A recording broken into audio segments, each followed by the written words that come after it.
Hello everyone, आज है 11 जुलाई और आज इस वीडियो में हम बात करने जा रहे हैं वर्टॉस एडवर्टाइजिंग लिमिटेड के बारे में। 231 रुपए के आसपास शेयर ट्रेड कर रहा है। 3% की बड़ी रफ्तार हमें यहाँ पर देखने को मिली है और पिछले कुछ दिनों में अगर आप देखो, कुछ हफ्तों में अगर आप देखो तो शेयर ने काफ़ी अच्छा मूव दिखाया है। बातचीत करेंगे इस वीडियो में इस कंपनी के बारे में, लेकिन उससे पहले अगर आपने अभी तक चैनल को सब्सक्राइब नहीं किया है तो प्लीज़ अभी इसे सब्सक्राइब कर लीजिए, क्योंकि आगे भी बहुत सारे वीडियोस हैं जो आपको काफ़ी ज़्यादा हेल्प करेंगे। तो कंपनी, पहली चीज़ तो ये कि भैया एडवर्टाइजिंग सेक्टर से जुड़ी हुई कंपनी है ये, और पिछले एक महीने में अगर आप देखोगे तो एक महीने में यहाँ पर तकरीबन 1.5% का ग्रोथ है और कुछ दिनों से ये 230 की रेंज में अटका है। अगर तेज़ी भी आती है, थोड़ी सी गिरावट आती है, फिर वापस रिकवर करता है, थोड़ी सी गिरावट आती है, एक सपोर्ट, एक बेस बनाने की कोशिश कर रहा है। लेकिन अगर आप एक साल का ग्राफ देखोगे तो 180% का जंप है।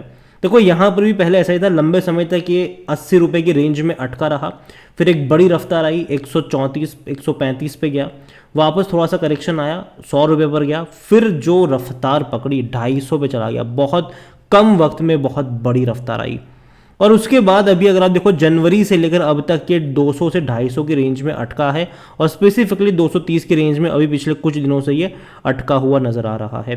कंपनी देखा जाए तो मार्केट कैप छोटा ज़रूर है, लेकिन एडवर्टाइजिंग सेक्टर की एक बड़ी कंपनी कह सकते हो इसको। और कुछ हफ्तों पहले इन्होंने, अगर आप देखोगे तो वर्टोस ने अक्वायर किए थे minority stake in marketing automation company Cheerios में। इन्होंने कुछ स्टेक भी अक्वायर किया था। इतना ही नहीं, इनको एक बड़ा अवार्ड भी मिल चुका था, Vertoz grab mobile advertising excellent award in Mobexx 2022। और कंपनी के बारे में अगर हम बात करें, देखो कंपनी छोटी है और बहुत ही कम वॉल्यूम्स भी ट्रेड हो रहे हैं। 8,000 के आसपास के ही वॉल्यूम्स यहाँ पर ट्रेड होते नज़र आ रहे हैं। और कंपनी में अगर आप इनके रेवेन्यू को देखोगे तो 2023 में धमाका किया था इसने, 80 करोड़ से भी ज़्यादा का इनका रेवेन्यू देखने को मिला था। और प्रॉफिट की अगर हम बात करें तो प्रॉफिट में 11 करोड़ का प्रॉफिट था। और स्पेसिफिकली अगर आप देखो तो पिछले 2 क्वार्टर में धीरे धीरे बहुत बड़ी रफ्तार की तरफ ये ज़्यादा नजर आया है। और डिविडेंड पे आउट इसने 2020 में किया था, 21 और 22 अभी तक पे नहीं किया है। और जहाँ तक बात करें बोनस इसकी, तो हालांकि इसने 2020 में बोनस भी पे किया था और शेयर अगर आप देखोगे तो बोनस के जरिए एडजस्ट भी होता। अगर इसने बोनस ना दिया होता तो आज ये 500 रुपये के आसपास ट्रेड कर रहा होता। तो बोनस भी दिया था इसने। और कंपनी के बारे में अगर आप देखो, इनके रेवेन्यू की सबसे पहले अगर मैं बात करूं तो आप देखो किस तरीके से बढ़े हैं इनके रेवेन्यू। पिछले 2 क्वार्टर में डबल हुए हैं। 10 करोड़ का रेवेन्यू था, बढ़ के 11 करोड़ रहा, फिर बढ़ के 15-16 करोड़ रहा और यहाँ से दिसंबर और मार्च से एक बड़ी रफ्तार हमें देखने को मिली। उम्मीद करेंगे कि यहाँ से और बड़ी रफ्तार देखने को मिले। यहाँ पर देखो 15 से 16 करोड़ का जो रेवेन्यू था वो बढ़ के सीधा 21.5 करोड़ चला गया, उसके बाद तो 35.5 करोड़। तो बड़ी रफ्तार कह सकते हो। ग्राफ आप देखो कि बहुत बड़ी रफ्तार वाला है और यही वजह भी है कि शेयर में तेजी देखने को हमें मिली भी है। जहां तक बात करें प्रॉफिट्स की, तो यहां पर भी ग्राफ काफी बड़ी रफ्तार वाला नजर आया है। डबल होते हुए नजर आए हैं इनके प्रॉफिट्स और ये कहीं ना कहीं शेयर में तेजी की भी वजह कह सकते हो कि देखने को मिल रही है। और सबसे बड़ी बात ये भी है कि पहले क्या था कि प्रमोटर की जो होल्डिंग है वो 56.33% की होल्डिंग थी। रिटेल और अदर्स की मिलाकर होल्डिंग थी 43.67% मार्च क्वार्टर तक। जून में भी देखो तो सेम ही रहा, कोई चेंज नहीं आया, ना प्रमोटर की होल्डिंग में ना रिटेल और अदर्स में। सितंबर में अगर आप देखोगे तो कोई चेंज नहीं आया, लेकिन दिसंबर में अगर आप देखोगे तो प्रमोटर में तो कोई चेंज नहीं आया। प्रमोटर ने तो एक भी शेयर नहीं बेचे, लेकिन रिटेल और अदर ने कुछ क्वांटिटी बेची और एफआईएल्स यहाँ पर एंट्री कर गए 0.31%। मार्च में अगर आप देखो तो रिटेल और अदर्स ने ही बेचा है, प्रमोटर ने नहीं बेचा है। एफआईएल्स और ज़्यादा क्वांटिटी खरीद के बैठ गए 0.82%।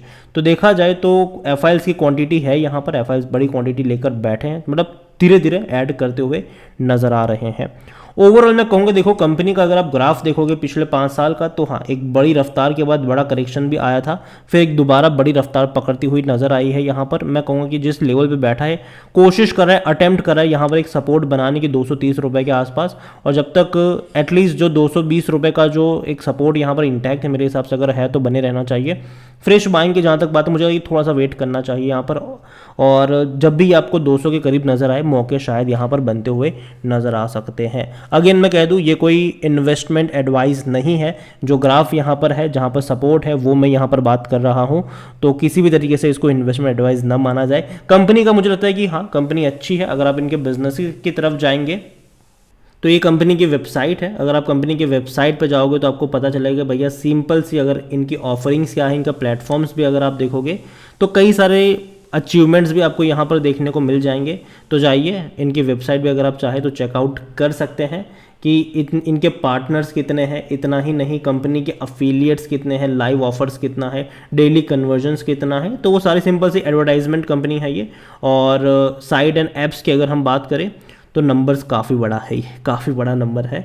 और यही कहूँगा मैं आपसे कि नज़र होनी चाहिए। आप चाहो तो इसको अपने पोर्टफोलियो में तो नहीं, लेकिन हाँ अपने वॉच लिस्ट में इसको ऐड ज़रूर कर सकते हो और ट्रैक करते रहिए इस कंपनी के शेयर्स को। और मुझे लगता है कि मौके बनते नज़र आ सकते हैं आने वाले दौर में। अगेन मेंशन करना चाहूँगा, इन्वेस्टमेंट एडवाइस नहीं है, कंपनी के फंडामेंटल्स को चेक करते रहिएगा। वीडियो को यहीं पे एंड करूँगा। पसंद आया हो तो लाइक करें, शेयर करें। चैनल पर अगर आप पहली बार हैं तो प्लीज़ सब्सक्राइब करें। और वर्टोज एडवर्टाइजिंग लिमिटेड के बारे में आप क्या सोचते हैं वो भी आप मुझे कमेंट में लिख कर बता सकते हैं। Thank you.